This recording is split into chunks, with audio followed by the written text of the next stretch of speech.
परमेश्वर का धन्यवाद हो आज किस समय के लिए परमेश्वर ने हमको दिया कि आज परमेश्वर की आराधना हम उसकी स्तुति और उसकी महिमा सप्ताह के पहले दिन में परमेश्वर की महिमा कर सके। आप सबका स्वागत करता हूँ। विशेषकर हमारे कुछ लोग नए भी हैं और भाई घनश्याम निषाद हम अपने परिवार के साथ में हैं और हम आपका स्वागत करते हैं सर। प्रभु आपको ब्लेस करे।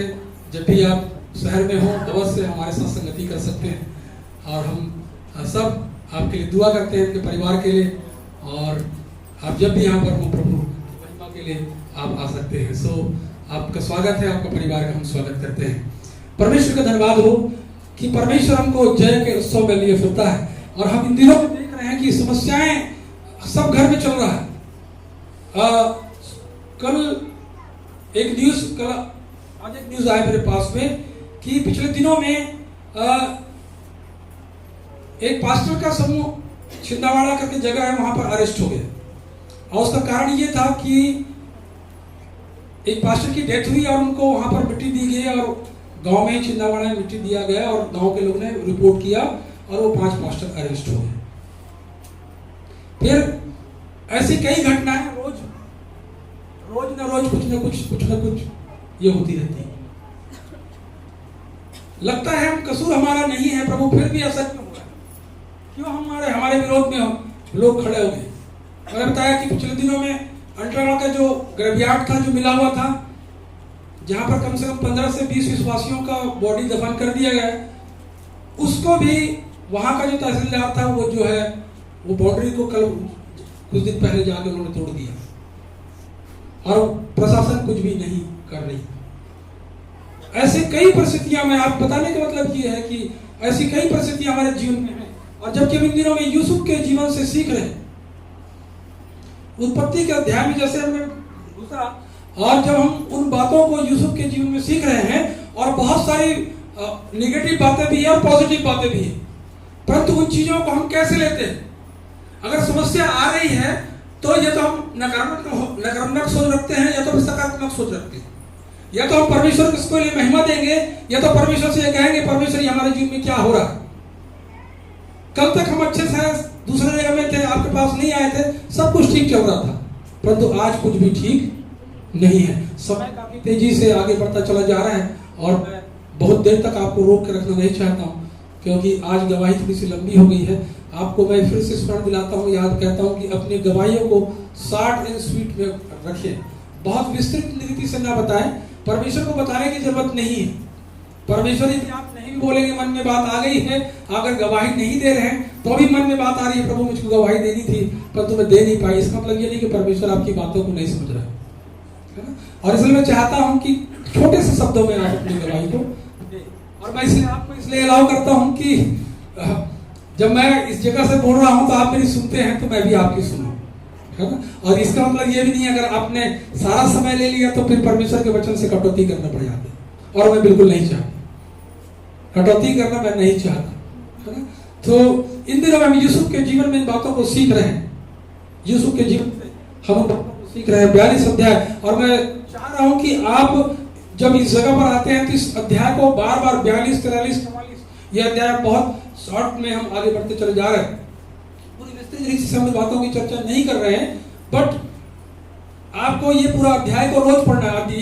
ये वाला चैप्टर जो है 42, 43, 44 जो मैं बात करूंगा वो 42 और 43 अध्याय से बात करूंगा। सो ये वचन आपके पास निकाले, उत्पत्ति की पुस्तक उसका 42 अध्याय और 1 पद से आप पढ़ेंगे 5 पद तक ये पढ़ेंगे तो समझ में आपको आएगा कि क्या बातें हो रही है। जब याकूब ने सुना कि मिस्र में अन्न है, तब उसने अपने पुत्रों से कहा, तुम एक दूसरे का मुंह क्यों देख रहे हो? फिर उसने कहा, मैंने सुना है कि मिस्र में अन्न है, इसलिए तुम लोग वहां जाकर हमारे लिए अन्न मोल ले आओ, जिससे हम ना मरे पुनर्जीवित रहें। अतः यूसुफ के 10 भाई अन्न मोल लेने के लिए मिस्र को गए, पर यूसुफ के भाई बिन्यामीन को याकूब ने यह सोचकर भाइयों के साथ ना भेजा कि कहीं ऐसा ना हो कि उस पर कोई विपत्ति आ पड़े। इस प्रकार जो लोग अन्य मोल लेने आए उसके साथ इस्राएल के पुत्र भी आए, क्योंकि कनान देश में भी भारी अकाल था। प्रार्थना करें। परमेश्वर पिता, ये वचन आपका है और इसका बोलने वाला मैं नहीं हूँ परमेश्वर, क्योंकि यदि मैं बोलूंगा परमेश्वर तो वो वचन प्रभावशाली नहीं हो सकता। परंतु पवित्र आत्मा जो आप मेरे शिक्षक और सहायक हैं, यदि आप मुझ में होकर बोलेंगे, वो वचन मेरे लिए और मेरे लोगों के लिए आशीष का कारण होगा। और इसलिए खुदा, मैं जो चाहता हूँ वो नहीं, आप जो चाहते उन बातों को इस जगह पर प्रकट करें, ताकि ये वचन मेरे लिए और मेरे लोगों के लिए आशीष का कारण हो। और इस वचन के द्वारा अपने जीवन में यदि उन बातों को जो हमारे जीवन में नहीं होनी चाहिए, उन चीजों को भी सुधार हम कर सके। ऐसी मेरी विनती और प्रार्थना है प्रभु। सब बातों में प्रभु मैं महिमा मैं तुझे देता हूँ। धन्यवाद प्रभु, मेरी प्रार्थना को सुना है।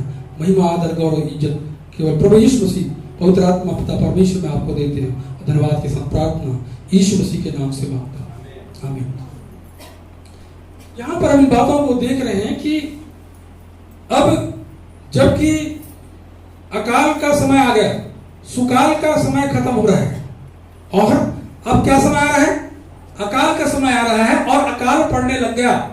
यूसुफ की बातें जो है वो पूरी होने वाली। उन्होंने इस बात की घोषणा कर दी थी अपने भाइयों के लिए कि वो धीरे धीरे वो बातें जो है वो पूरी होती चली जा रही। यूसुफ ने राजा के उस दर्शन को बताया था कि ये दर्शन में 7 साल अकाल का और 7 साल सुकाल का है। और सुकाल का जब समय है तो सुकाल का जब समय है तो बहुत कुछ क्या करना है, बटोर लेना, ताकि लोगों को खाने पीने के लिए वस्तु मिलती रहे। और इसलिए राजा ने यूसुफ को इसको अधिकारी ठहराया कि राजगद्दी के विषय में मैं तुझसे कम रहूंगा, राजगद्दी मेरी है, बाकी प्रभुत्व करने वाला, पूरे देश में प्रभुत्व करने वाला तू होगा। हालेलुया। और इन बातों को हम देखते हैं प्रियो कि कैसे यूसुफ जो है वो आगे बढ़ता चला गया और विश्वास योग्य रहा। विश्वास योग्य रहा, परिस्थिति चाहे कैसी भी रहे, परंतु क्या रहा? वो विश्वास योग्य रहा। हालेलुया। मैं कहता हूं कि जब भाइयों ने उसको बेच दिया तो विश्वास योग्य रहा परमेश्वर के प्रति, और जब वो फिरौन के पोतीफर के घर में आया तो उस पर जो इल्जाम लगाया तो भी विश्वास योग्य रहा, जो उसको जेल खाने में डाल दिया गया तो भी विश्वास योग्य रहा, और अंतिम दम तक परमेश्वर के प्रति पर वो क्या रहा? विश्वास योग्य रहा। समस्या चलती जा रही है, समस्या पर समस्या, समस्या पर समस्या, समस्या पर समय, हमको कोई रास्ता दिखाई नहीं देता। परंतु आज के परमेश्वर के इस प्रभु के इस दास से जिसका नाम यूसुफ है, वो जो जवान है, और इससे हमको बहुत कुछ शिक्षाएं हमको सीखने को मिल रही है। और इन बातों को हम यहाँ पर लिखा हुआ है, कनान में भी अकाल पड़ गया, मिस्र में भी अकाल पड़ रहा है और कनान भी अकाल पड़ रहा है। परंतु कनान जो है वो एक आशीषित जगह है। आगे चलकर हम बातों को देखेंगे कि कनान को परमेश्वर ने आशीष दी, और कनान और मिस्र की जो दूरी जो है वो बहुत दूर नहीं है। यदि आप बाइबल के दृष्टिकोण से देखेंगे तो 400 से 500 किलोमीटर। और अभी उस समय जब बाइबल का उसमें समय था, उस समय जो बाइबल का जो मिस्र था और कनान था, उसकी दूरी जो थी वो 400 से 500, ठीक है। और अभी जबकि देश विस्तृत हो चुका है, बढ़ चुका है, अभी हम ज्यादा से ज्यादा समझेंगे कि 400 से 1000 किलोमीटर तक कनान और मिस्र की, ठीक है। और इन बातों को हम देखते हैं कि इसी यात्रा के लिए एक बार मैं आपको बता देना चाहता हूं आगे चलकर कि कैसे परमेश्वर ने आपको उस मिस्र से आपको परमेश्वर ने निकाला। तो इजराइलियों को कितने साल लगे? 40 साल।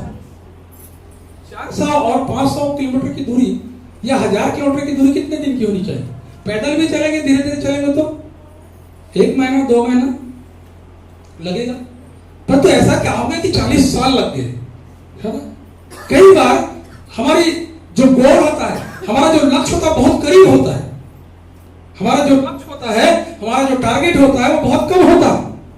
परंतु जब लक्ष्य कमजोर है, ऐसा लगता है कि तो पास में है, लक्ष्य कमजोर है, लक्ष्य में आगे बढ़ रहे हैं, परंतु अहंकार हमारे अंदर में आ गया, कहने कहीं सारा ये तो बहुत पास में।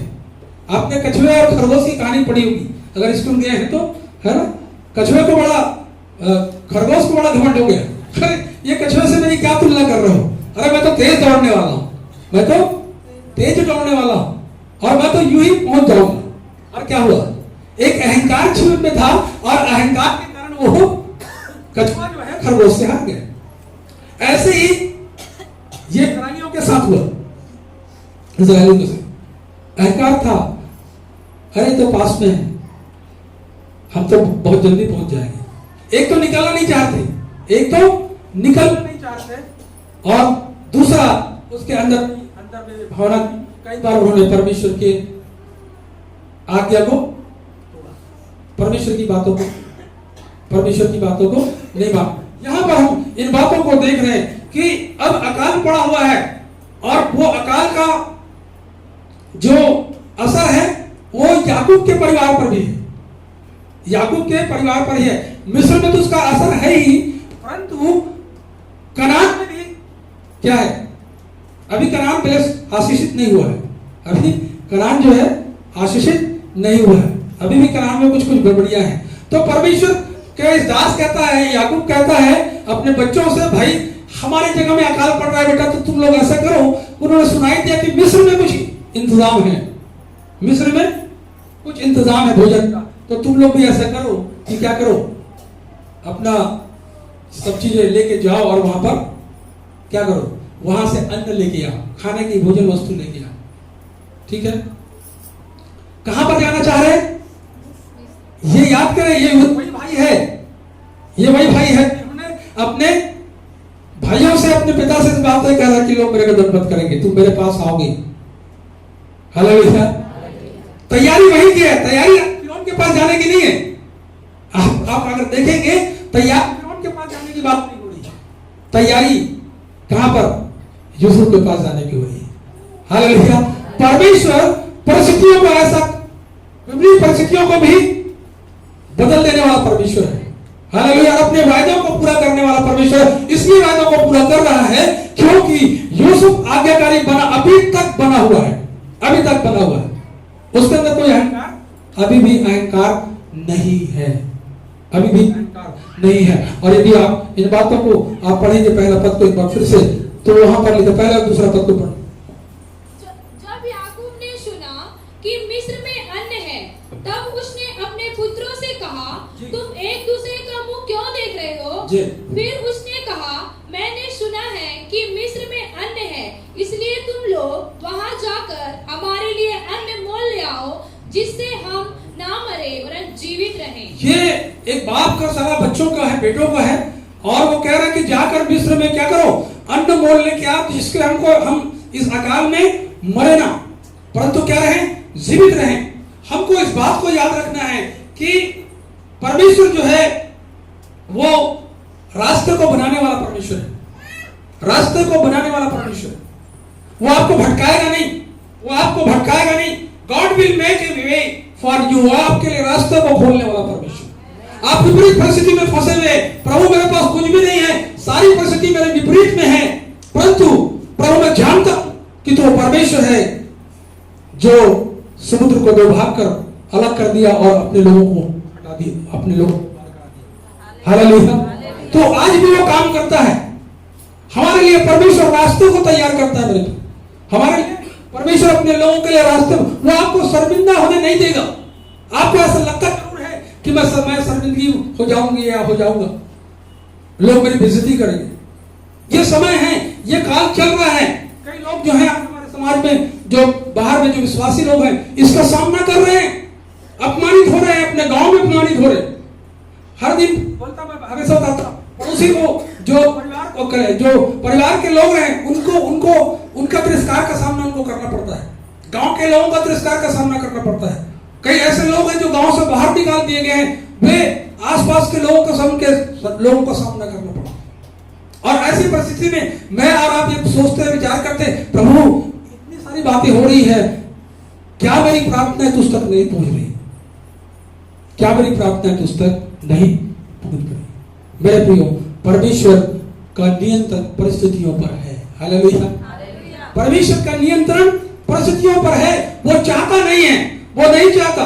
कल मैं इस बात को थोड़ा सा शेयर कर रहा था, परमेश्वर इसलिए देर कर रहा है कि वो जो आपके विरोध में खड़े हो गए हैं, उनको भी परमेश्वर बचाना चाहता है। हालेलुया, ये परमेश्वर का प्रेम है।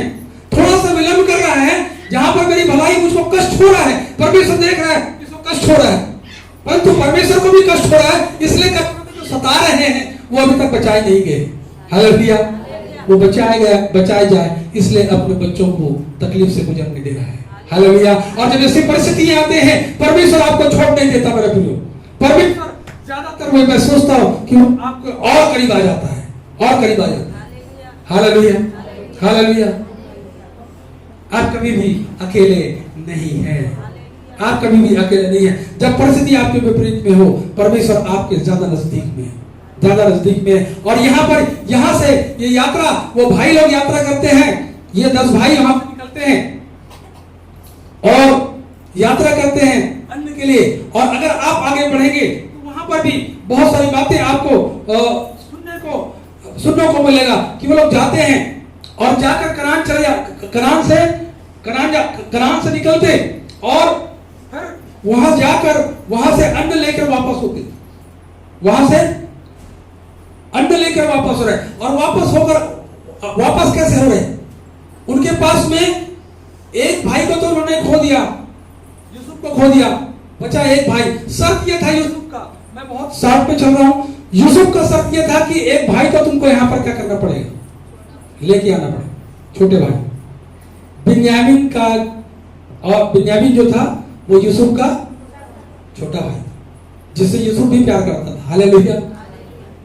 अब समस्या यहां पर ये है, ये राशन तुमको मिल गया, राशन मिल गया, और अब ये शर्त यह था कि भाई को भी रखना है एक को। और यूसुफ नहीं चाहता, याकूब नहीं चाहता कि एक भाई उसका छोटा भाई उसके साथ जाए, पर परिस्थिति ऐसी फंसी हुई है, परिस्थिति ऐसी फंसी हुई। हम इन बातों को देख रहे हैं मेरे प्रियो। जब ये दूसरी बार जब ये वहां पर जाते हैं और यूसुफ तो पहचान लिया अपने भाइयों को, यूसुफ पहचान लिया अपने भाइयों को, परंतु कोई लोग नहीं पहचाना। और ऐसा लगता है पढ़ने से कि यूसुफ शायद बदला ले रहा है ना, ऐसा लगता है। मैं भी इसमें पढ़ा तो प्रभु बहुत बार मनन किया, प्रभु ये यूसुफ को तो बहुत, ये तो अभिषेक पूर्ण व्यक्ति था जो तुझसे प्यार करता था, तो इसके अंदर भी ये बदले वाली भावना कहां से आ गई? तो जब इस बात को मैं देख रहा था, रिसर्च कर रहा था, देख रहा था, तो वहां पर मुझको ये बात को देखने मिली कि वहां पर यूसुफ, यदि 42 और 23वें अध्याय को आप पढ़ेंगे तो वहां पर आपको मिलेगा कि यूसुफ ने अपने भाइयों को जांचने के लिए वो एक इस बात को रखा। यदि आप 42 का 7 पद से पढ़े तो 42 का 7 पद से पढ़े। उसको देखकर यूसुफ ने पहचान तो लिया, हाँ जी, परंतु उसके सामने भोला बनकर कठोरता के साथ उनसे पूछा, तुम कहां से आते हो? उन्होंने कहा, हम कनान देश से अन्न मोल लेने आए हैं। यूसुफ ने अपने भाइयों को पहचान लिया, परंतु उन्होंने उसको ना पहचाना। तब यूसुफ अपने उन सपनों को स्मरण करके जो उसने उसके विषय में देखे थे उनसे कहने लगा, तुम भेदिए हो। बस यहाँ पर हम इन बातों को देख रहे हैं कि ये आप चले हैं यूसुफ के पास आगे गए हुए हैं। और यदि आप छठे पद को अगर पढ़ेंगे तो वहां पर लिखा कि वो मुंह के बल गिर कर क्या कर रहे हैं? दंडवत कर रहे हैं। किसको दंडवत कर रहे हैं?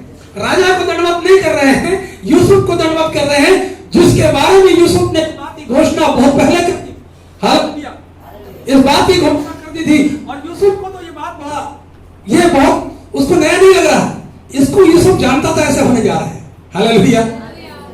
और राजा के जगह में ये खड़ा हुआ है, लोगों को राशन बांट रहा है, लोगों को जो आवश्यकता की चीजें उन्हें दे रहा है। तो लोग, ये लोग भी बेचारे अपना लेके गए थे सब कुछ उसको। और क्या क्या लेके गए थे? बहुत अच्छा गिफ्ट लेके गए। ऐसे खाली नहीं गए थे, खाली गए थे नहीं। जो राजा को जो सम्मान मिलनी चाहिए वो सारी चीजें याकूब ने यूसुफ के लिए अपने बेटों को कहा, वहां जाओगे तो वहां के अधिकारी के लिए लेके जाओ। ठीक है, कितना बड़ा सम्मान कब मिला? इतना अपमानित होने के बाद एक बड़ा सम्मान। हालेलुया। एक भविष्यवाणी पूरी हो गई है ना, एक भविष्यवाणी यूसुफ की पूरी हो गई। बता नहीं रहा है, परंतु यहाँ पर यदि आप देखेंगे, आगे अगर बढ़ेंगे तो वहां पर हम इन बातों को देखते हैं कि यूसुफ को जो उसके भाई लोग थे देखे, और से मुलाकात हुई, लिखा है यूसुफ को क्या किए, यूसुफ को धन्यवाद किए, और लिखा है कि यूसुफ जो था, जो लिखा हुआ वहां पर 42 के साथ में जो हमने आपने अभी पढ़ा है कि वहां पर वो पहचान गया, परंतु उसके बाद भी अपने आप को क्या कर रहा है, अजनबी बनाकर उससे मिल रहा है। ठीक है, यूसुफ चाहता तो बता सकता कि मैं तुम्हारा भाई, परंतु अभी समय नहीं आया। हम लोग भी कई बार ऐसे होता है, बहुत उतावले होते हैं ना, यीशु मसीह के बारे में बहुत बार उतावले होते हैं प्रचार बताने के लिए, गवाही देने के लिए। ठीक है, मंदिर के सामने भीड़ लगी और हम लोग बहुत उतावले हैं। ठीक है, कहां जा रहे हैं प्रचार करने के लिए, मंदिर में कथा हो रहा है, वहां पर चले गए यीशु मसीह का प्रचार करने के लिए। क्या होगा जी? हेलो, आप लोग बेहतर जानते हैं कि जगह में प्रचार करना है, परंतु सही समय नहीं आया है। कई बार ऐसे गलतियां हमसे होती है। यूसुफ के जीवन में ये बातें थी, वो पहचान तो गया था, परंतु वो अपने भाइयों को जांचना चाह रहा था। वो अपने भाइयों को जांचना चाह रहा था, और इसलिए उस पर क्या लिखा कि उन पर भेदिए होने का आरोप लगाया, और उन पर भेदिए होने का आरोप लगाया। और 42 के 16 पद में क्या लिखा है? हेलो, इसलिए हाँ, अपने में से एक को भेज दो कि वह तुम्हारे भाई को ले आए, और तुम लोग बंदी रहोगे। इस प्रकार तुम्हारी बातें परखी जाएंगी। ये बड़ी समस्या आ गई। अब एक तो याकूब जो है, याकूब जो है बिन्यामीन को नहीं भेजा है ना, और यूसुफ जो है वो किससे मिलना चाह रहा है, क्योंकि बिन्यामीन उसका भाई, छोटा भाई है ना, और उसको ऐसा लग रहा है ये लोग मेरे साथ किए तो कहीं मेरे छोटे भाई के साथ भी तो असर नहीं किए, और इसलिए वो जानना चाहता, पूछ तो नहीं सकता था कि तुम्हारा छोटा भाई क्या, वो देखना चाहता था कि मेरे साथ जिन्होंने ऐसा किया कहीं मेरे छोटे भाई के साथ तो ऐसा नहीं किया। कई बार हमको ऐसा लगता है कि ये यूसुफ के अंदर भी जलस आ गया, जलन की आत्मा आ गई है ना, जलन की आत्मा आ गई। 10-12 भाई लोग थे और एक दूसरे से वो लोग, जैसे यूसुफ से वो लोग जलते थे वैसे ये मानवीय स्वभाव है। जलन जो है ये हमारे अंदर बना हुआ है, बसा हुआ है, चाहे आप कितने भी आत्मिक रहे। ये चीजें जो है ये है कि आप आत्मिक हो गए तो इसमें आप जो है इसमें कब्जा कर सकते हैं, इसमें आप बल पा सकते, मतलब हावी हो सकते हैं। परंतु यदि आप आत्मिक क्षेत्र में कमजोर हैं तो जलन आप में हावी हो जाएगी। मेरी बात समझ रहे हैं आप? यदि हम आत्मिक क्षेत्र में आगे हैं तो ये चीजें मेरे अंदर है, जलन की आत्मा आती है, परंतु मैं उस पर अंकुश लगा सकता हूं। हालेलुया, क्योंकि अभिषेक मेरे अंदर में। यदि मैं आत्मिकता में नहीं हूं, कमजोर हूं, तो ये मेरे अंदर काम करेगा और मैं उस पर हावी नहीं हो सकता। और आज ये सब जगहों में, न सिर्फ बाहर के समाज में है, हमारे मसीह समाज में भी, विश्वासियों के बीच में भी, कलीसिया में भी ये चीजें हैं। ये बहुत भयंकर चीज है जो कलीसिया को आगे बढ़ने से रोकती। हालेलुया, हमको कलीसिया के में जो लोग हैं, अगर ये भावना मेरे अंदर में है तो इस पे मैं कहता प्रभु पूर्ण के साथ आत्मिक बन कर रहे, और इसमें जब ये बातें आई, कोई आगे अगर बढ़ता है तो उसको आप पुश करें, मैं तेरे साथ हूं। हालेलुया, आप उस पर गए नहीं, तू पीछे रह। ये इन दिनों में जो रिप्लिकेशन का क्लास जो इन्होंने अटेंड किया, वहां का यही शिक्षा है, यही शिक्षा है कि अपने से दूसरों को बेहतर बनाना। हालेलुया, और जब आपको मालूम है, जब ये करेंगे आप बेहतर बनते चले जाएंगे, यूसुफ की आशीष खत्म नहीं हो सकती, यूसुफ की आशीषों को कोई छीन नहीं सकता। यूसुफ के जीवन में आंधी और तूफान आने के बाद यूसुफ विचलित नहीं हुआ, अपने बुद्धि से बोला जरूर, भैया जब तू जाएगा बाहर में तो मेरे भी सुधी लेना, वो खिलाने वाले पिलाने वाले से ना, उसको बोला जब जाएगा तो मेरे को सुधी लेना। परंतु उसका परमेश्वर पर भरोसा रहा, और जब वहां से निकला और एक ऐसी पोजीशन में वो पहुंच गया है, तो ये जो चीजें हैं उसको ऐसा लगता है कि ये भाई बदला लेने का बहुत अच्छा मौका था। और शैतान जो है बदला लेने के लिए जब आप चाहोगे ना तो आपको बहुत जल्दी मौका दे देगा, बदला लेने का मौका बहुत जल्दी मिलता है, आपको मालूम है, बहुत जल्दी। और हम उसी में जाते हैं, अच्छा कल तो मेरे साथ किया था, आज मैं बताता हूं, है ना। ये मानवीय गुण है हैं, परंतु ये ईश्वरीय स्वभाव नहीं है। ये ईश्वरीय स्वभाव नहीं है। जो ईश्वर ने हमको स्वभाव दिया है वो उन चीजों में हम जय को प्राप्त कर सकते हैं। तू बढ़े और मैं घटूं। जब आपकी भावना ही ऐसा हो जाएगा कि मैं घटूं और तू बढ़े, तो आपको आपकी तरक्की को कोई रोक नहीं सकता। आपका जो काम है, जिस काम में आप जा रहे हैं, उसकी आपकी सफलता से कोई रोक आपको अलग नहीं कर सकता। और इस बात को ये शैतान जानता है, यदि मैं इसमें नहीं उलझाया तो ये बहुत आगे निकल जाएगा, ये बहुत आगे निकल जाएगा। यूसुफ अपने भाइयों को जांचना चाह रहा था कि आज भी तो वही स्थिति तो नहीं है इनकी, आज भी वही तो नहीं है कि पिछले 16 दिनों में जो मेरे साथ इन्होंने किया, कहीं मेरे भाई बिन्यामीन के साथ तो नहीं किया। 42 का 16 को पढ़ें, क्या लिखा फिर से पढ़ें। इसलिए जी अपने में से एक को भेज दो कि वह तुम्हारे भाई को ले आए और तुम लोग बंदी रहोगे। इस प्रकार तुम्हारी बातें परखी जाएगी कि तुम में सच्चाई है कि नहीं। यदि सच्चे ना ठहरे तब तो फिरौन के जीवन की शपथ तुम निश्चय ही भेदिए समझे जाओगे। चलिए, ये बात यहाँ पर हमने देखा कि अब वो भेदिए के रूप में उनको बताया कि तुम भेदिए हो, अगर तुमने ऐसा नहीं किया तो फिर तुमको क्या करना है, तुमको बंदी में डाल दिया जाएगा। बंदी गृह में डाल दिया। और आगे इसी को 17 को 42 का 17 को आप पढ़ेंगे तो वहां पर तब उसने हाँ जी उसको 3 दिन तक बंदी 3 दिन तक कारागार में डाला रखा। हाँ जी। तीसरे दिन यूसुफ ने उससे कहा, एक काम करो, तब जीवित रहोगे, क्योंकि मैं परमेश्वर का भय मानता हूँ। यदि तुम सीधे मनुष्य हो तो तुम सब भाइयों में से एक जन इस बंदीगृह में बंधवा रहे और तुम अपने घर वालों की भूख मिटाने के लिए अन्न ले जाओ और अपने छोटे भाई को मेरे पास ले आओ। इस प्रकार तुम्हारी बातें सच्ची ठहरेगी। ये यहाँ पर शर्त है कि 3 दिन तक तो सब भाई लोग बंदीगृह में थे, कारागार में डाल दिए गए, ठीक है, बंदीगृह में डाल दिए गए। पर फिर यूसुफ ने सोचा चलो अब एक काम करते हैं, इसको क्या किया जाए, इनको थोड़ा सा परेशानी हो रही है उनको, ठीक है। यदि मैंने किसी को परेशान किया है, याद रखें, यदि आपने किसी को परेशान किया हो तो आप ऐसा मत सोचे कि आपको कोई परेशान नहीं करेगा, कोई नहीं कोई आपको परेशान करेगा, है ना। ये घटना भाइयों के साथ ऐसा हो रहा है। यूसुफ के भाइयों के साथ इतने दिन तक वो लोग परेशान करते रहे, भाई को परेशान किए और भी पिता को परेशान किए। पिता से झूठ तो बोला था ना, पिता से झूठ तो बोला था कि तेरे बेटा को वो तेरा जानवरों ने खा लिया। अब पिता की स्थिति क्या रही होगी, जिससे जितनी प्यार करता था उसकी स्थिति क्या रहेगी। तो आज यही स्थिति से ये गुजर रहे हैं। ये सगे भाई लोग हैं, ये सगे भाई लोग बिल्कुल एक ही मां से ये संतान, ठीक है। तो यूसुफ ने कहा ऐसा करो कि तुम में से एक बंदी रहे, बाकी तुम अपने घर जाके कुछ लेके चले जाओ। वहां बाप भी तो है ना, वहां पिता भी तो है जिसको जो उनसे यूसुफ से बहुत प्यार करता था। तो पिता की चिंता किया, छोटा भाई की चिंता नहीं, बोल रहे सच बोल रहे तुम्हें, ये कहता कि तू ले गया अपने भाई को ले गया और फिर इसको ये बंदी बना के रख लिया। ये शर्त रही और आगे उसको पढ़ते जाएंगे तो वहां पर बहुत सारी बातें चर्चाएं जो हैं वो लिखी हुई है। यदि आप 43 का उसका 16 पद से पढ़ेंगे, 43 अध्याय का 16।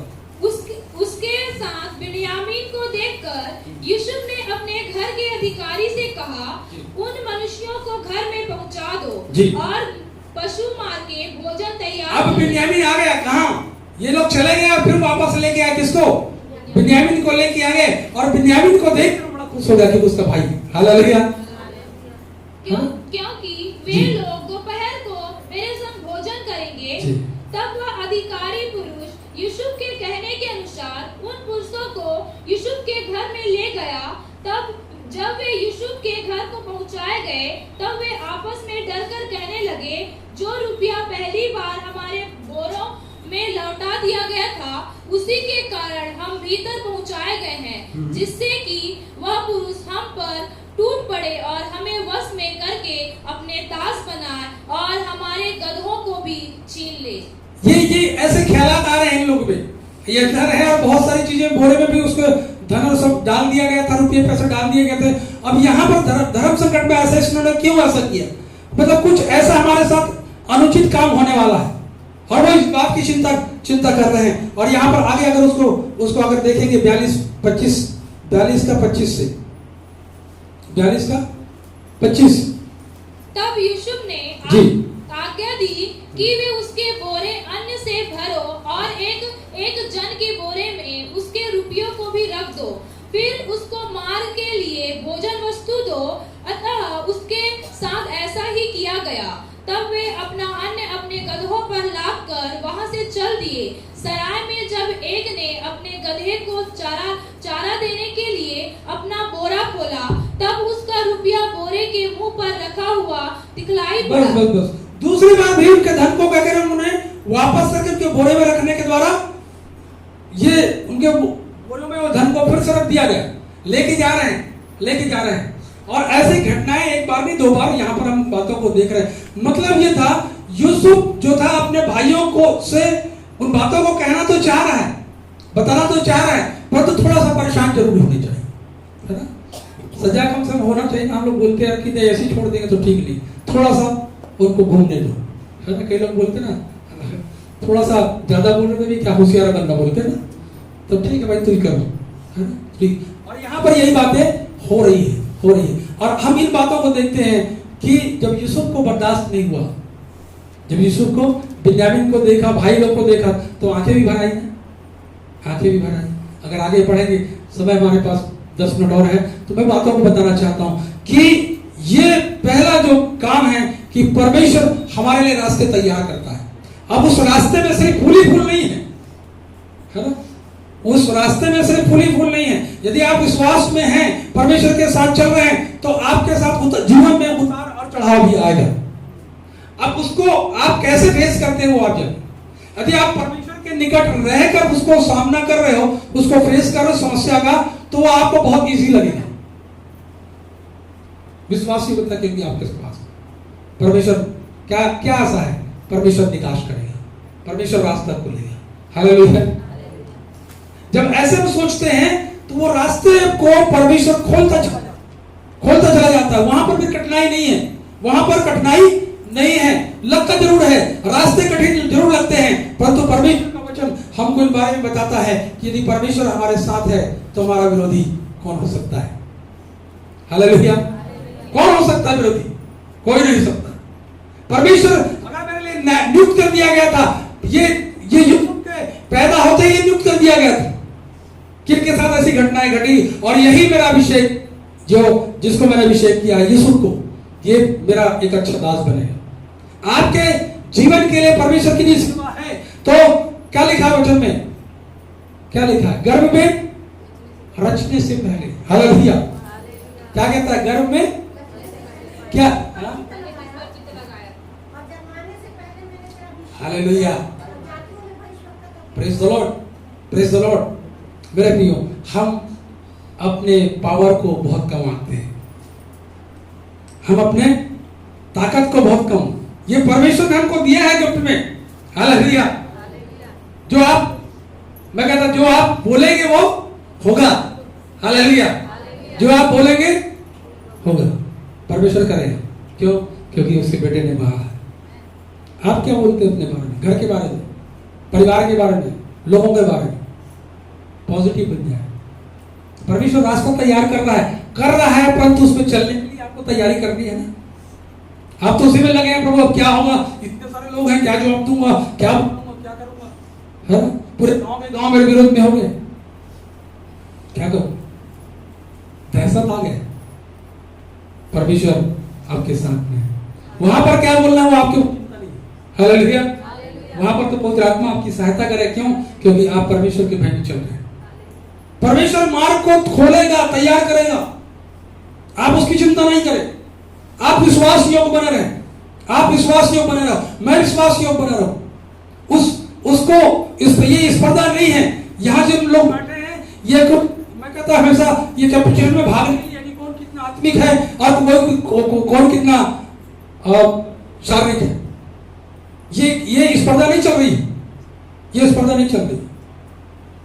हम इस बात को जानते हैं कि हम परमेश्वर कहता मैं और मेरा घराना, जो परमेश्वर का दास कहता कि मैं यहोवा की सेवा करें, और घराने में हम सब लोग हैं, सब लोग हैं। कलीसिया बोलने से कलीसिया में एक व्यक्ति शामिल नहीं है, सबको अलग अलग काम दिया गया है और सबको अपने अपने काम के प्रति विश्वास होना है। और यदि विश्वास योग नहीं, ये पास्टर ने काम नहीं ठहराया है, पास्टर ने आपको काम नहीं दिया, ये परमेश्वर ने आपको, पास्टर चूंकि लीडर है, अगवा है, इसलिए उसके माध्यम से काम हो रहा है। और उसमें अगर सहमति आपकी नहीं है तो बहुत मुसीबत में हम पड़ सकते हैं, चाहे मैं हूं चाहे आप। आपको मालूम है पिछले दिनों में एक घटना घटी, राजनांदगांव की कलीसिया में बड़ी समस्या आई, राजनांदगांव की कलीसिया में बड़ी समस्या आई। और एक बहन जो बहुत ही स्ट्रांग है, स्ट्रांग मतलब नेतागिरी करने में भी स्ट्रांग है, वो मंत्री सदन तक पहुंच रखती है। और जब समस्या हुई, चुनाव में कुछ गड़बड़ी, उनका कहना कि गड़बड़ी हुई चुनाव में, और वहां की कलीसिया में दो भाग बंटने के कगार में। तो कमेटी ने, हम लोग ने डिसाइड किया कि हम जाके लोगों को बात करें, लोगों से बात करें। और हम उसके हमने बहुत प्रार्थना की, प्रभु ये कलीसिया आपकी दुल्हन है, ये टूटने ना पाए, तो यही चाह रहा है, शैतान यही चाह रहा है। और जब उनसे हम बातचीत करने गए तो उस बहन ने कहा कि मैं इस चर्च में ताला लगवा दूंगी, इस चर्च में मैं ताला लगवा दूंगी और मैं ऊपर तक जाऊंगी। मैंने कहा दीदी, बोलता हमको दीदी, मैंने बुला दी, ऐसा मत बोलिए, आप मुझको बोल सकते हो, कमेटी को बोल सकते हो, पर परमेश्वर के भवन के बारे में ऐसा मत बोलिए। और आपने ये वर्ड्स कहा तो आप इसे वापस ले, परमेश्वर के पास जाएं इसके लिए, और इसके लिए आप क्षमा मांगे परमेश्वर से। ये लड़ाई आपकी, ये लड़ाई हमारी और आपकी है, हमारे विचारों की लड़ाई है, इसमें परमेश्वर कहां से आ गया? परमेश्वर क्या से है? नहीं मैं ये करूंगी, नहीं ये मैं करूंगी। मैंने कुछ नहीं कहा, परमेश्वर से कहा प्रभु इस बहन को विपत्ति से बचा लेना, अपने कोप से बचा लेना, अपने क्रोध से बचा लेना। नहीं जा रही, नहीं समझ में आ रहा है। कल उसके पहले, एक हफ्ता पहले एक्सीडेंट हुआ, उनके पति को, उनके एक बच्चे को जिसको उसने गोद लिए, एक्सीडेंट हुआ, बच्चा एडमिट है, कल उसके पति की डेथ हो गई। उस बात को मैं समझता हूं, मैं जानता हूं, फिर भी क्यों? क्योंकि परमेश्वर के विरोध में अब उनको हम समझा भी नहीं सकते। अगर इस बात को समझना है तो परमेश्वर ही से वो समझने के कगार में क्या खो दिए, किन चीजों को हमने खोया, किन चीजों को खोया। आज कल का न्यूज है, कल आया ग्रुप में कि उनकी डेथ हो गई, उनकी डेथ हो गई। मैं ये नहीं कहता कि ऐसे कारण ऐसा हो गया, पर तुमको मालूम है परमेश्वर के विरोध में कभी खड़े मत हो, परमेश्वर के विरोध में कभी खड़े नहीं हो, कभी नहीं खड़ो। कलीसिया में इस बात को सुन ले, कलीसिया में सब आप बराबर है और सारे लोगों का अधिकार है, कोई बड़ा कोई छोटा नहीं है। ये आपकी गलती हो सकती है, आप सोच सकते हो कि मैं छोटा हूं या बड़ा हूं, ये आप सोच सकते हो। परमेश्वर ऐसा नहीं सोच, परमेश्वर ऐसा नहीं सोच। और आपको भी परमेश्वर को सोच का आदर करना है, आदर करना है। परमेश्वर के विरोध में जहां आप खड़े हुए, आपको कुछ ना कुछ नुकसान होगा, इस बात को लिख लीजिए। चाहे वो पासवान हो, चाहे विश्वासी हो, चाहे मसीह हो, कोई भी व्यक्ति हो, यदि आपने परमेश्वर के विरोध में खड़े हुए, मैं खड़ा हुआ, आप खड़े हुए, इसका कुछ ना कुछ हर्जाना आपको भुगतना पड़ेगा, और हो सकता है वो बहुत भारी कीमत हो, भारी कीमत हो। मेरे प्रियो, मैं आज इन बातों को बोलता हूं, बदला लेने की भावना अगर यूसुफ में आ जाती, हम जिसकी चर्चा कर रहे हैं, उसकी बड़ाई कर रहे हैं, तो शायद ये बातें लगता है पढ़ने से, ये प्रभु यूसुफ तो बदला लगा अपने भाइयों से। नहीं, ये हल्का सा झटका है, थोड़ा सा, थोड़ा सा झटका। ये यूसुफ कोई बहुत गलत मन से नहीं कर रहा है, गलत मन से नहीं कर रहा है, गलत मन से। वो चाहता है कि वो भाई लोग को कुछ सुधार हुआ कि नहीं हुआ, तो कम से कम मैं उनको बताऊं अपने आप को प्रकट किए मालूम। और जब यूसुफ से जब बात होती है तो वो लिखा है, अंदर जाकर उसके साथ भोज की व्यवस्था की गई और लोग खाने के टेबल में बैठे, और लिखा है यूसुफ अंदर जाकर क्या कर रहा है? रो रहा है, रो रहा है। क्या भैंस से प्यार नहीं करता? वो अपने आंखों की आंसुओं को अपने भाइयों के बीच में दिखाना नहीं चाहता था, और इसलिए वहां से उठकर चला गया और अंदर जाकर फपक कर रो रहा है, रो रहा है। हो सकता है प्रभु से तकलीफ हुई कि प्रभु मैंने अपने भाइयों को भी कुछ देर के लिए जेल में डाल दिया, इनके साथ मैंने अच्छा व्यवहार नहीं किया, ये मेरे भाई है प्रभु, तुमने मुझे दिया। हो सकता है ये विचार भी याकूब के मन में आया, यूसुफ के मन में आया। मेरे प्रियो, क्या ऐसा हृदय मेरे और आपके पास में है? क्या मैं अपने भाई से, अपने बहन से, अपने लोगों से ऐसा प्यार करता हूं? है तो कड़वाहट जो भी है वो खत्म हो जाती, उसकी जरूरत नहीं है। घर में हम लोग भी 6 भाई बहन थे तो घर में लड़ाई झगड़ा होती थी, परंतु थोड़ी देर के बाद में हम लोग फिर बैठ के एक साथ खाना खा। हालेलुया। आप उन चीजों को, उन बातों को अगर आप अपने जीवन में लेके चलते हैं तो आप इस बात को माने, ये आपकी आशीषें जो है बहुत दूर होती चली जाए जो परमेश्वर ने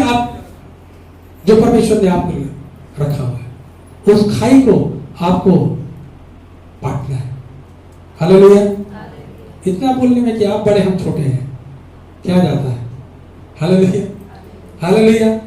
गलतियां हो जाती, कहीं माफी मांगने वाला बड़ा होता। मैं कहता माफी मांगने वाला बड़ा हो है क्या हिम्मत? आप ऐसे लोगों से माफी मांग सकते हो जो आपके साथ रोज पूरा करते हैं, है हिम्मत? पर यदि आप प्रभु आपके अंदर में हैं तो आप अपने आप को छोड़ माफी मांगने की हिम्मत भी परमेश्वर देता है। Hallelujah, hallelujah. और ये बड़ा सुकून मिलता है जब आपने रिश्तों में दरार को भर दिया, जैसे भी बना, और वो जब खत्म हो जाएगा तो रिश्ते में जो दरार आई जिसको आपने पाट दिया, उससे बढ़कर सुकून और कहीं नहीं, उससे बढ़कर कोई सुकून कहीं नहीं मिलेगा। बड़ी शांति मिलेगी, बड़ा आनंद मिलेगा। मेरे प्रियो, मैं इस बात को बताना चाहता हूं यूसुफ के जीवन से कि परमेश्वर ऐसी विपरीत परिस्थितियों में भी रास्ते को खोल दिया। यूसुफ के लिए वो रास्ता खोल दिया कि वो अपने भाइयों से मिले, अपने परिवार से मिले, परमेश्वर रास्ता बनाता है। आपकी ऐसी समस्या बहुत बड़ी नहीं है कि परमेश्वर आपके लिए रास्ता ना बना। समस्या परमेश्वर के लिए बड़ी नहीं, आपके लिए बड़ी हो सकती, परंतु परमेश्वर के लिए बड़ी नहीं। मैंने बहुत सारी समस्याओं को अपने जीवन में देखा, परंतु मैंने कहा प्रभु इसका निराकरण तेरे पास है। हालेलुया। जब आपकी मानसिकता ऐसी होती है कि परमेश्वर तू मेरे लिए काम करता है, तू मेरे अंदर काम करता है, तू मेरे बाहर काम करता है, वो चीजें मेरे अंदर में दिखाई देगी। मेरा स्वभाव मुझ चाहे मैं कैसे भी कठोर स्वभाव का हो, परमेश्वर जब मेरे अंदर आ गया है तो उसका स्वभाव मेरे जीवन में आ जाएगा। हालेलुया। परंतु समस्या यह है कि हम उसके स्वभाव को जाहिर नहीं करते। परमेश्वर का स्वभाव तो आपके अंदर डाल दिया गया, परंतु आप अपने ईगो के कारण, अपने घमंड के कारण आप उनको बनाकर रखना चाहते हैं, बनाकर रखना चाहते हैं। यूसुफ के अंदर ऐसी भी बातें मैंने देख पाई। लगता जरूर है यूसुफ बदला ले रहा है, यूसुफ का मकसद बदला लेने का नहीं। अगर यूसुफ अगर बदला लेने वाली बात होती तो उसमें परमेश्वर की आत्मा नहीं, और परमेश्वर का अगर आत्मा नहीं होता तो यहां तक का सफर वो आनंद के साथ नहीं कर सकता, है ना? परमेश्वर ने हर जगह उसको उठाया।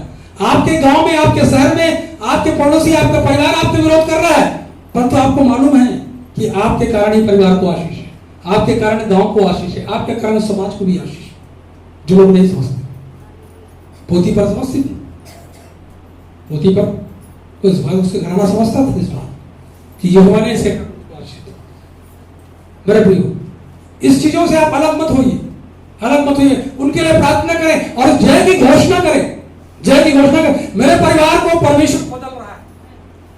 हालेलुया। मेरे परिवार को परमेश्वर बदल रहा है, मेरे घर के लोगों को परमेश्वर बदल रहा है, कितना भी कठोर क्यों ना हो। परमेश्वर का कहता पत्थर का हृदय निकाल कर मांस का हृदय देने वाला परमेश्वर। हालेलुया। कितना भी कठोर हृदय है, अच्छे अच्छे लोगों का जीवन बदल जाता। बहुत बड़े जो डकैत होते, क्रिमिनल होते, अपराधी होते, बहुत सारे अपराधी प्रभु के दास बन के सेवा कर रहे हैं। जो जिनका काम मर्डर करना था, जिनका काम सुपारी लेके हत्या करना था, ऐसे लोग सेवा कर रहे हैं। क्यों? अगर परमेश्वर में बदलने की क्षमता नहीं होती तो आज वही अपराध में रहते। हालेलुया। परंतु आप उनके माध्यम से जो कल तक अपराधी थे, आज परमेश्वर ने अपना सेवा बनाकर उनको उपयोग कर रहा है, और बहुत से अपराधियों को परमेश्वर बचा रहा है उनके माध्यम से। Hallelujah, hallelujah. मेरे प्रियो, इन दिनों में हम निराश ना हो, हताश ना हो, और इन बातों को हम समझें और जाने इस बात को कि परमेश्वर मेरे लिए रास्ता तैयार कर रहा है। हालेलुया। ये पहली बातें जो थी आज का, कि परमेश्वर रास्ते को तैयार करता है। हालेलुया। तो मेरे लिए दुनिया में भी अगर खोल के पढ़ेंगे, सारे लोगों के लिए परमेश्वर ने रास्ता तैयार किया है ना। समुद्र दिख रहा है मूसा को, समुद्र दिख रहा है मूसा को, मूसा के लोगों को समुद्र दिख रहा है, परंतु परमेश्वर क्या कह रहा है? अरे उठ, प्रार्थना मत कर, प्रार्थना करते मत रहा, आगे बढ़, मैं तेरा रास्ता बनाऊंगा। हालेलुया। और कहां खड़ा है? समुद्र के आगे खड़ा है। परमेश्वर ने कहा ये देख, ये दिख रहा है ना, ये समुद्र बहुत बड़ी समस्या नहीं है बेटा, इसको मैं दो भाग कर दे रहा हूं। हालेलुया। और समुद्र क्या हुआ? ये है ताकत परमेश्वर। आप इस्तेमाल होना चाहते, परमेश्वर ने कहा प्रभु मुझे इस्तेमाल करे। और कैसे इस्तेमाल करेगा? छुरी का काम छुरी करता है, और बंदूक का काम बंदूक का। आप छुरी बनकर काम करना चाहते हो तो ऐसे ही इस्तेमाल करेगा, परंतु आप मशीन गन बनकर काम करना चाहते हो तो परमेश्वर वैसा मशीन गन बनाकर आप काम करेंगे। जहां जहां आप गए, जहां जहां आप लोग खड़े हुए, परमेश्वर के वचन की गवाही दी, परमेश्वर के बारे में गवाही दी, लोग धारा के नहीं चले जाएंगे। Hallelujah, hallelujah. समस्या यही है, अरे प्रभु मैं कमजोर हूं, अरे मुझ में नहीं है, कुछ भी नहीं है, कुछ भी नहीं है, कुछ भी नहीं है, सब कुछ क्या है? प्रभु मैं हूं, प्रभु तू मुझ में है, तो छोटा सा ये सेवक भी बड़े बड़े काम को करेगा। Hallelujah, hallelujah. तो परमेश्वर जो परमेश्वर मेरे अंदर है, वो परमेश्वर आपके अंदर है। जो परमेश्वर मूसा के साथ था, वो परमेश्वर मेरे साथ और आपके साथ भी है। जिस परमेश्वर ने तो जो समुद्र को दो भाग कर दिया, वो परमेश्वर आज भी समुद्र को दो भाग करने में सामर्थ रखता है। हालेलुया। समस्या हम लोग हैं, हमारा विश्वास बहुत छोटा है, हमारा विश्वास बहुत, इसलिए छोटे छोटे काम कर रहे हैं, इसलिए छोटे छोटे काम कर रहे हैं। जब बड़ा विश्वास हो जाएगा, बड़े बड़े काम। एक आत्मा को जीतने की चिंता मत करो, एक आत्मा की चिंता नहीं करो। प्रभु से कहा, प्रभु मेरा पूरा गांव, पूरा देश मुझको दे दे। एक स्कॉटलैंड का एक किस्सा बताना चाहता हूं, स्कॉटलैंड का, और फिर समाप्त करूंगा। स्कॉटलैंड का बहुत पहले में बताया भी होगा, परंतु एक बार फिर से स्कॉटलैंड का एक प्लेयर था जो बहुत अच्छा प्लेयर था, और उसका जीवन में परमेश्वर ने काम किया, मतलब माना हुआ प्लेयर था, और उसने जीवन में काम किया। तो जब प्रभु में जब आया तो उसने दुआ किया, प्रभु मैं तेरी सेवा करना चाहता हूं, मैं एक आत्मा को जीतना नहीं चाहता, मुझको एक देश चाहिए। हालेलुया। मुझको एक व्यक्ति नहीं चाहिए, मुझको पूरा देश चाहिए। वहां से खेल से संन्यास लिया और प्रार्थना में रहा, और प्रभु के वचन का काम करता रहा। आज स्कॉटलैंड में भी, वो स्कॉटलैंड में जहां मसीहों की संख्या ज्यादा होगी। हालेलुया। एक व्यक्ति का लेना था, एक व्यक्ति कि प्रभु मुझको पूरा, एक व्यक्ति नहीं चाहिए, मुझको पूरा देश चाहिए, स्कॉटलैंड चाहिए। क्या आपके दिमाग में कभी आता है कि मैं अपने गांव के लिए आशीष का काम, कभी विचार आता है कि प्रभु मैं आपके अपने गांव के लिए आशीष, मेरा गांव बचाया जाए, मेरा परिवार तो बचाया जाए, परंतु इसके साथ साथ मेरा गांव बचाया, ये हमारा लक्ष्य, ये हमारा गोल होना चाहिए, और मेरे गांव के साथ साथ मेरा देश भी बचाया जाए। हालेलुया। अपने गोल को जैसे आप बढ़ाएंगे, बड़ा करेंगे, वैसा ही परमेश्वर को आप, जैसे जैसे हम अपने गोल को छोटा करते हैं, हम परमेश्वर को छोटा करते हैं। परमेश्वर को छोटा मत कीजिए, अपने जीवन में से काम करने दीजिए। यीशु उन चीजों पर जय को पाए। बहुत सारे उतार चढ़ाव, बहुत सारे आनंद और तकलीफ और पीड़ा और समस्या उसके जीवन में आते रहे, परंतु उसने कभी प्रभु को अनुचित बातें नहीं बोला, अनुचित बातें नहीं। जहां गया प्रभु के प्रेम को बताया, और प्रभु ने उसको उस जगह पर आशीष दिया। आज आशीष आप नहीं पा रहे, मैं बार बार इस बात को बोलता हूं, यदि मेरे जीवन में मैं आशीषित नहीं हो पाया तो कहीं ना कहीं मेरे जीवन में कमी है, और उसी कमी को मुझको ढूंढना है, और परमेश्वर उन कमियों को आपके जीवन से, सरेंडर हमको करना है, सरेंडर समर्पण हमको करना है, तभी तो परमेश्वर जबरदस्ती काम नहीं करता। इस बात को याद रखना, जबरदस्ती काम नहीं करता। उसके हजारों, अगर एक शैलेश सिंह नहीं खड़ा हो गए, हजारों शैलेश सिंह पैदा कर सकता। मेरे बिना परमेश्वर का काम रुकेगा नहीं, और भी बेहतर होगा, और भी बेहतर होगा। हमारी सोच ये ऐसी कि हमारे बिना काम रुकेगा नहीं, परमेश्वर के काम रुकने वाला नहीं। हजारों ऐसे लोग पैदा कर सकता है, 4 लोग बैठ के आराधना करें, बहुत बड़ी भीड़ नहीं, परमेश्वर वहां पर भी है। 4 लोग बैठ के आराधना करो, वहां पे परमेश्वर, 2 लोग बैठ के आराधना करो वहां भी परमेश्वर।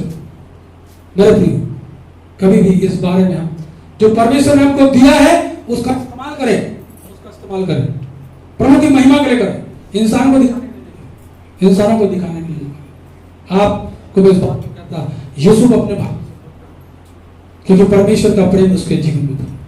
परमेश्वर हमारी सहायता करे कि हम हमारा जीवन भी यूसुफ के समान हो जाए, ताकि उस गोल को हम प्राप्त कर लें जो इस गोल के लिए यूसुफ ने घोषणा की थी। हम भी बड़े बड़े घोषणा करें और प्रभु से प्रार्थना करें, प्रभु इस लक्ष्य को मैं प्राप्त कर सकूं। दुआ करें, प्रभु मुझे इस लक्ष्य में प्राप्ति प्रदान कर, और आप सफल होंगे। परमेश्वर इस वचन के द्वारा हम सबको आशीष दे। आइए अपने स्थानों में हम खड़े जाएं, और खड़े होने के पहले मैं इस बात को बताना चाहता हूं, सामने जो ग्रुप में जो वचन की सेवा के लिए नवंबर से हम एक नया अध्याय शुरू कर रहे हैं कि कलीसिया के जवान बड़े आने वाले समय सबको मौका मिलेगा, जिनको हम परमेश्वर चाहेगा तो खड़े हो प्रभु की वचन की सेवा के लिए मौका मिलेगा, ताकि आप एक ही व्यक्ति प्रचार करता ना रहे, आप भी उसमें शामिल हो सकते हैं। आप इसमें, और जो लिस्ट इस नवंबर के लिए बनाया गया है, जवानों से मैं अपील करता हूं कि आप अपनी तैयारी अभी से प्रार्थना पूर्वक करें। इस जगह पर परमेश्वर के वचन को खड़ा होकर प्रचार करना बहुत आसान नहीं है। प्रचार करना आसान नहीं है, प्रचार करना आसान नहीं। जब मैं गलत करता हूं, मेरे अंदर अंदर बातें आती। जब एक समय था जब मैंने नशा करना मतलब गुटखा खाकर प्रचार करता था, जब जब प्रचार करता था तब तब परमेश्वर कहता तू अपने आप को देख। ये समय था, शुरू की बात बता, बहुत सारे परिवर्तन मेरे जीवन में नहीं हुआ था, अंश अंश करके प्रभु ने मुझको बदल दिया। तो वचन काटता था, और जब पछतावा हुआ परमेश्वर ने उन्हें, तो मैं चाहता हूं कि बहुत सारी कमियां हमको हमारे जीवन की दिखाई नहीं देती। जब इन बातों को खड़े होंगे वचन के, है ना, पाठ के लिए हो, वचन की सेवा के लिए, तो कई बार परमेश्वर को उधारी तलवार है ना, उधर भी काटेगा तो इधर भी काटेगा, है ना। तो ये मौका रहेगा कि आप तैयारी करें, पूरी तैयारी करें, और बहुत अच्छे से तैयारी करें, प्रार्थना करें, और प्रार्थना पूर्वक वचन को लेकर यहाँ पर खड़े, है ना। और मैं आप सबके लिए दुआ करता हूं, जो लोग उत्तरवादी पाठ में भाग लेते हैं, आराधना में भाग लेते हैं, प्रति दिन मैं आप सबके लिए दुआ करता हूं कि प्रभु आपके लोग जो इस जगह पर खड़े होते हैं वो आपके नियंत्रण में खड़े हों, और वही बात है जो आप कहें उन बातों को कहें। परमेश्वर आप सबको आशीष। आइए अपने स्थान में खड़े जाएं और प्रभु से प्रार्थना करें।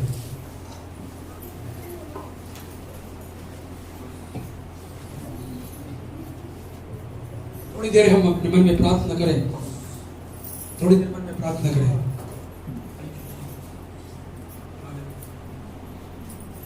खामोश रहें और कुछ देर अपने मन में प्रार्थना करें। खामोश रहें और मन में प्रार्थना करें प्रभु से। खुदा बाप उन बातों को जानता है। Hallelujah, glory Jesus, praise the lord. प्रभु की स्तुति हो, राजा की स्तुति हो। धन्यवाद यीशु जी। आपके बच्चे आपसे कुछ कह रहे हैं प्रभु। परमेश्वर पिता, हमारे मन को कठोर होने ना दे प्रभु, हमारे हृदय को, विचारों को कठोर होने ना दे प्रभु।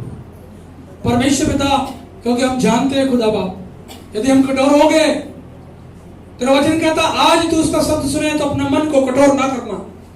परमेश्वर पिता, मेरी यही प्रार्थना मेरे प्रिय लोगों के, जवानों के लिए, बच्चों के लिए, सियानों के लिए, बुजुर्गों के लिए दुआ करता, मन को कठोर होने ना देना परमेश्वर। उस मन को तू तोड़ प्रभु, और उसमें अपना प्रेम को डाल दे, अपने स्वभाव को डाल दे प्रभु परमेश्वर। हमारे सबके हृदय को प्रभु परमेश्वर आप नम्र और दीन बना दीजिए। मैं आपसे विनती और प्रार्थना करता हूँ, सहायता कर, मदद कर प्रभु। और जो पुकार वो आपसे याचना कर रहे हैं, आपसे विनती और प्रार्थना करते हैं प्रभु, उनकी प्रार्थना को सुने प्रभु जी। आज जितने लोगों ने इस गवाही में अपनी बातों को रखा प्रभु, प्रार्थना के निवेदन को रखा, अपनी पीड़ाओं को, अपनी समस्याओं को बांटा है परमेश्वर, निश्चय प्रभु तुमने उनके तकलीफों पर अपना कान लगाया है परमेश्वर। और मेरी आपसे विनती है प्रभु कि आने वाले सप्ताह में उन विषयों के लिए धन्यवाद की गवाहियां, धन्यवाद के साथ इस जगह पर आकर खड़े हों और तेरी गवाही को दे सके प्रभु। ये मेरी प्रार्थना, मेरी विनती है। आने वाले दिनों में जो प्रोग्राम प्रभु परमेश्वर पिता, जो कि जबकि हम बाहर रहेंगे प्रभु, इस हमारी दुआ है परमेश्वर पिता, इस कार्य पर जो तेरे लोगों के लिए योजना बनाई जा रही है, उस योजना पर तेरी आशीष को हम चाहते हैं। जो लोग प्रभु परमेश्वर पिता बाहर परेशान हो रहे हैं प्रभु, उनका कोर्ट में केस पेंडिंग पड़ा हुआ है, उनके कोई लड़ने वाला कोई है नहीं, लोग जेल खानों में अभी भी पड़े हुए, और उनके लिए जो व्यवस्था होने वाली है प्रभु परमेश्वर, एक ऐसे वकीलों के समूह को दे प्रभु परमेश्वर, जिनसे हम चर्चा कर सके, बातचीत कर सके, ताकि आपके लोगों के लिए रिहाई का कारण बन सके प्रभु। हमारी ये प्रार्थना मेरी विनती प्रभु, जो यूथ मीटिंग होना प्रभु, उस पर भी तेरी आशीष को हम चाहते हैं प्रभु, आप सहायता करें, आप मदद करें प्रभु। मैं आपको पुकारता हूँ, मेरी विनती और प्रार्थना को सुना परमेश्वर। जो वचन आपने दिया परमेश्वर, खुदा बाप उन वचनों को प्रभु तू ब्लेस कर, लोगों के हृदय पटका में लिख दे, और जिन बातों को प्रभु मैंने अपने मन से कही ऐसी बातें प्रभु, ऐसी कोई बातें मैंने कही थी प्रभु जो उचित नहीं था प्रभु, उन बातों को आप लोगों के दिमाग से बाहर करें। वो बातें याद रही प्रभु जो पवित्र आत्मा आपके द्वारा बोला गया, और ये वचन लोगों को बड़ा मनोबल प्रदान करे। ऐसे मेरी प्रार्थना, मेरी विनती है, सहायता करें प्रभु। पूरे सप्ताह के लिए हम आपकी आशीष की, लोगों के लिए आशीष की मांग करते हैं। हमारे प्रिय लोगों को जिन्होंने छुटकारा और चंगाई को दिया परमेश्वर, हम उनके लिए भी आपका धन्यवाद करते हैं। पिछले दिनों में प्रार्थना की गई, विनती की गई, तूने विनतियों को सुना प्रभु। हमारी प्रार्थना है हमारे जवानों के लिए दुआ करते खुदा, जो कि जिनको ये प्रभार दिया गया कि प्रभु आने वाले दिनों में परमेश्वर पिता वचन की सेवकाई बंदे। मेरी प्रार्थना है आप उनसे बातें करें, और उन वचनों को जो तू देना चाहता प्रभु, उन वचनों को आप उन्हें दीजिए प्रभु, ताकि उन वचनों को सुनकर हम सब आशीषित हो सके। जब यहाँ से जाते हैं प्रभु, आप हमारे मार्ग में आए। सारा आदर महिमा तुझको देते हैं खुदा। जब तक हम फिर से न मिले प्रभु, तब तक हम सबको प्रभु आपके जीवित और समर्थी हाथों में सौंप देते हैं, और धन्यवाद के साथ प्रार्थना यीशु मसीह के नाम से मांगते हैं, आमीन आमीन। हमारे परमेश्वर पिता का प्रेम, प्रभु यीशु मसीह का अनुग्रह, पवित्र आत्मा की मीठी संगत, सहभागिता हम सब विश्वासियों के साथ, तेरे दास दासियों के साथ, ईश्वर राजा, जब तक कि आपका दोबारा आगमन ना हो, हम सबों के साथ बनी रहे।